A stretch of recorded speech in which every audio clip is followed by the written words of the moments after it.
Night ഷിഫ്റ്റും കഴിഞ്ഞിറങ്ങി എന്തെത്ര സന്തോഷം എന്നല്ലേ, അത് വഴിയേ പറയാം. ഇതാണ് ഞങ്ങളുടെ പ്രോ ഡ്രൈവർ ബിനുജ ചേച്ചി. ചേച്ചി എപ്പോഴും പറയുന്ന ഒരു കാര്യമാണ് എത്രയും വേഗം ലൈസൻസ് എടുത്ത് ഇൻഡിപെൻഡന്റ് ആകാന്നുള്ളത്. സത്യം പറഞ്ഞാൽ എന്റെ ഐശുവിന്റെ ഒരു ഇൻസ്പിറേഷൻ തന്നെ ചേച്ചിയാണ്. അത് വണ്ടി ഓടിക്കുന്നതുകൊണ്ട് മാത്രമല്ല കേട്ടോ, ഫാമിലി ലൈഫും വർക്ക് ലൈഫും ബാലൻസിൽ കൊണ്ടുപോകുന്നത് മാത്രമല്ലാതെ സെൽഫ് ടൈം കണ്ടെത്തി ലൈഫ് എൻജോയ് ചെയ്യുന്ന ഒരാളാണ് നമ്മുടെ ബിനുജ ചേച്ചി. അങ്ങനെ നമ്മൾ കഥയും പറഞ്ഞ റാണി ചേച്ചിയുടെ വീട്ടിലെത്തി ചേച്ചിയുടെ സ്പെഷ്യൽ ചായന്ന് അങ്ങോട്ട് തുടങ്ങി. ചായയും കുടിച്ച് ഫ്രഷ് ആയി വന്നിട്ട് ഇന്നായിരുന്നു നമ്മുടെ കല്യാണത്തിന്റെ എല്ലാ ഫംഗ്ഷന്റെയും ഡ്രസ്സിന്റെ ഓൺലൈൻ മെഷർമെന്റ്സ് കൊടുക്കേണ്ടിയിരുന്ന ദിവസം. അതിനു വേണ്ടിയിട്ട് എന്റെ ഇടവും വലവും നിന്ന് റാണി ചേച്ചിയും ജിൻസി ചേച്ചിയും കൂടി അത് അങ്ങ് സെറ്റ് ആക്കി തന്നു. ഫോൺ മാറ്റി വെച്ചിട്ട് മര്യാദയ്ക്ക് ഉറങ്ങാൻ.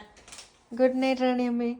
ആരും പേടിക്കണ്ട, റാണിയമ്മേനെ ഉറങ്ങാനായിട്ട് ഓടിച്ചിട്ടതാണ്. അങ്ങനെ ഒരു ഉറക്കം പാസ്സാക്കി വന്നപ്പോഴേക്കും റാണി ചേച്ചിയും ജിൻസി ചേച്ചിയും കൂടെ വീടൊക്കെ നമ്മുടെ പൊന്നു പറയുന്ന പോലെ അങ്ങ് എസ്തെറ്റിക് മോഡിലോട്ട് ആക്കിയിട്ടുണ്ട്. സത്യം പറയാലോ, അത് ഈ കാണുന്നൊരു മുതലിനെ അന്നാട്ടോ ആദ്യമായിട്ട് പരിചയപ്പെടുന്നത്. ജിൻസി ചേച്ചി റാണി ചേച്ചിയുടെ ബെസ്റ്റ് ഫ്രണ്ടാണ്, ഇപ്പോൾ എന്റെയും.